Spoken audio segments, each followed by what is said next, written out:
Have you ever wanted to leave your past behind, only for one moment to change everything? A moment that forces you to face your deepest regrets. But the real story is just beginning. You're probably wondering, what could be so life-changing? What's the truth behind this twist? You won't want to miss this. Dear listeners, before we move forward, please subscribe my channel to hit 1,000 figure. Clint Eastwood, the embodiment of grit and resolve, has lived a life full of untold stories. But what if, beneath the tough exterior, there's a man burdened by the weight of the past, yearning for redemption, just like anyone else? We all have moments that define us, those that stay with us, haunting our every step. Clint's character, Jack Donovan, is no different. A retired soldier who left the battlefield years ago, Jack thought the hardest part was over. But peace, it turns out, is just another battle, one you fight within. The emotional toll of war had followed him long after the last shot was fired. His hands, once steady, now trembled at the thought of his past mistakes. Soldiers he couldn't save, families he couldn't protect. Each day, the memories of those lost haunted him. But the hardest part, it wasn't the flashbacks or the nightmares. It was the guilt of having to walk away from a life he never truly chose. One day, while he was sitting at the edge of a weathered dock, staring out at the calm ocean, he met an old friend, Charlie. The conversation started simple enough. A couple of old jokes, a few laughs. But then, Charlie spoke words that would shake Jack's world. "You never really let it go, did you?" The silence that followed hit harder than any weapon Jack had faced. Charlie's words weren't just a casual observation, they were a challenge. A challenge Jack couldn't ignore. Could he let go of the ghosts of the past? Could he live again, free from the weight of the things he'd done? This was the moment the story begins, the moment Jack faces the truth he's been avoiding for years. What if the hardest fight he'd ever face wasn't with the enemy, but with himself? Jack couldn't shake Charlie's words. They echoed in his mind like the crack of a rifle shot in the stillness of the night. Could he really move on? Was it even possible to live with the guilt he carried? For weeks, Jack tried to bury it. He threw himself into a quiet life, small-town peace, fixing up old cars in his garage, avoiding the news and the world. But it wasn't enough. The weight of his past refused to stay hidden. One day, as he worked on a vintage car, a familiar face appeared in his doorway. Maria, a woman he had once known long ago. Her face had aged, but her eyes still held that same fire. She came with a message, one that would change everything. "They need you, Jack. There's something you can do. You're the only one who can help." At first, Jack refused. He didn't want to go back to the life he had left behind. He had retired. He had earned his peace. But Maria was persistent, her voice soft yet firm. She spoke of a small town being terrorized by a criminal cartel, one that had ties to people Jack had once fought. She spoke of children caught in the crossfire, innocent lives being shattered. The guilt hit him like a freight train. Was he really going to let more innocent people suffer just because he was too afraid to face his own demons? The same people he had sworn to protect were now facing a threat he could stop, if only he had the courage to act. Jack's hands shook as he looked out the window, the distant horizon mirroring his internal conflict. He had spent so many years running from his past, but this time he couldn't escape. Not this time. A part of him knew this was the moment he had been waiting for, the chance to redeem himself. But it also meant confronting everything he had been trying to forget. And deep down, he knew the journey ahead wouldn't just change his life, it would change him forever. Jack stood up, wiped his hands on his jeans, and made his decision. He would go. He didn't know how, or even if he could win, but he would try. It was time for one last stand. Jack's journey began with the long drive to the small town that was under siege. The road stretched out before him like a ribbon of uncertainty, each mile taking him closer to a past he thought he could outrun. His thoughts churned, questions filling the silence. What if he wasn't enough? What if the ghosts of his past dragged him down before he could even make a difference? As the sun dipped below the horizon, Jack arrived in the town. It was eerily quiet, like the calm before a storm. The once thriving community was now a place of fear, where people whispered behind closed doors and kept their heads down. The cartel had taken over every corner, and no one dared speak out. Jack drove through the streets, noticing the boarded-up shops and the looks of desperation in people's eyes. He stopped at the local diner, a place he remembered from his younger days, a place where laughter had once filled the air, now replaced by a tense silence. Inside, he found Maria, who was waiting for him. Her face was lined with worry, but there was a determination in her eyes. She didn't speak much, just handed him a folder with intel on the cartel's operations in the town.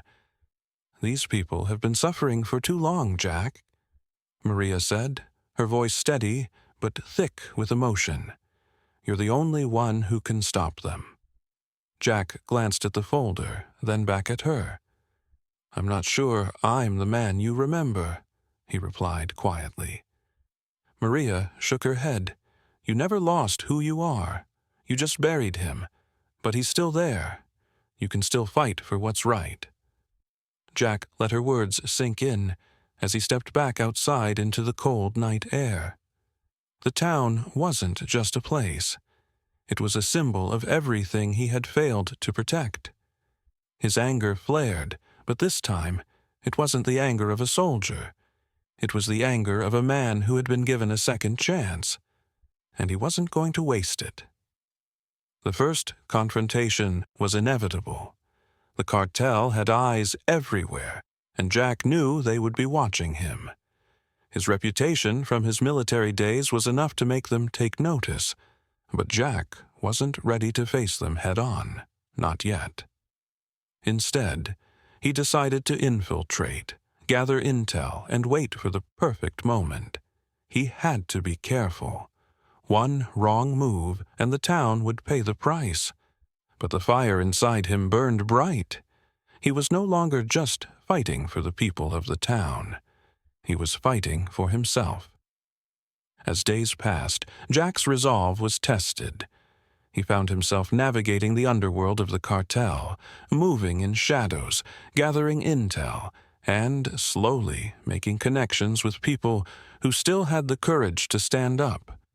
But the deeper he went, the more dangerous the situation became. Every turn brought him face to face with the cartel's enforcers, and every moment of hesitation risked exposing him. One night, as Jack prepared to meet a key informant, he was ambushed. The sound of gunfire shattered the stillness of the night, and Jack was forced into a frantic escape. A bullet grazed his shoulder, sending searing pain through his body, but he kept moving. The pain wasn't new. It was familiar, like the countless wounds he had endured in his past. But this time, the pain served a different purpose. It reminded him why he had to keep going. By the time Jack made it to the safe house, blood dripping from his wound, he realized that he had crossed a point of no return. There was no going back to the life of quiet solitude. The life he had known was dead. This fight, this war, was all that remained. Maria found him collapsed in the chair, sweat pouring down his face. Her hands moved quickly to treat his injury, but her eyes were filled with concern. "Jack, you're pushing too hard. You don't have to do this alone." But Jack knew better. If he didn't do it now, if he didn't take the fight to them, the town, and everyone in it, would fall. His body was battered, his spirit weary. But there was one thing he had learned in his life. When everything else falls apart, you keep fighting. The cartel wasn't going to give up easily. Jack knew that the next move would be decisive. It was time to confront the cartel's leaders and take back the town. There was no room for doubt, no room for fear.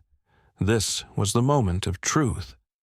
But as he prepared for the final showdown, Jack understood that the stakes were higher than ever. This wasn't just about him anymore. It wasn't even about the town. It was about redemption, about proving to himself, to everyone, that he wasn't just a man of war, he could be a man of peace too. And to do that, he had to face the worst of the worst. The plan was set, the pieces were in place, but Jack knew that it would come down to one final battle. And that battle would either break him or rebuild him once and for all. The night of the final confrontation arrived, thick with tension and the weight of all that had led to this moment. Jack stood at the edge of the town, overlooking the cartel's compound. He knew this would be the toughest fight of his life. It wasn't just about guns and bullets anymore. It was about something much deeper. It was about what kind of man he wanted to be when it was all over. His hand still ached from the bullet wound, but he ignored it. He didn't need to feel the pain anymore. The pain of regret, of guilt, had already consumed him long enough. Now, all that mattered was the mission. The town needed him. Maria needed him, and most of all, he needed to prove to himself that he could be more than the man he once was. The assault was quick, silent, and brutal. Jack's years of combat experience came to the forefront as he moved through the shadows, taking down guards one by one. His heart was steady, his mind sharp, each move calculated. The adrenaline coursed through him, but underneath, there was a sense of clarity he had never felt before. This was his redemption, and nothing was going to stand in his way. Finally, Jack reached the cartel leader's office.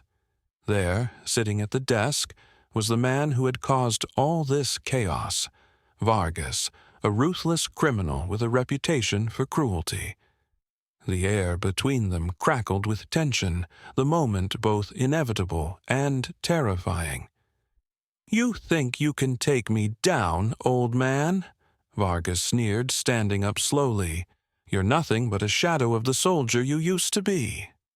Jack's voice was steady as he replied, "I'm not here to be a soldier. I'm here to end this, for good." The fight was intense. Bullets flew and chaos erupted around them. But Jack was focused, driven by more than just revenge or anger. He fought with purpose. He fought because he could finally see the light at the end of the tunnel, the chance to walk away from all of this, to live without looking over his shoulder. In the end, it was Jack's calm in the storm that tipped the scales. With a final move, he took Vargas down, ending the cartel's reign of terror over the town. As Jack stood over the defeated cartel leader, he felt something unexpected, a rush of relief, not from the victory, but from the peace that followed. The town was free, and so was he. He had faced his demons head-on, fought not just for the people he swore to protect, but for the man he needed to become. In the days that followed, the town began to heal. People started rebuilding their lives, their confidence restored. Jack, however, knew he couldn't stay. The road ahead for him was one of solitude, but it wasn't a punishment. It was a choice. He had finally found the redemption he had been searching for. But the hardest lesson he had learned was that sometimes redemption doesn't come from winning the battle. It comes from knowing when to fight and when to let go.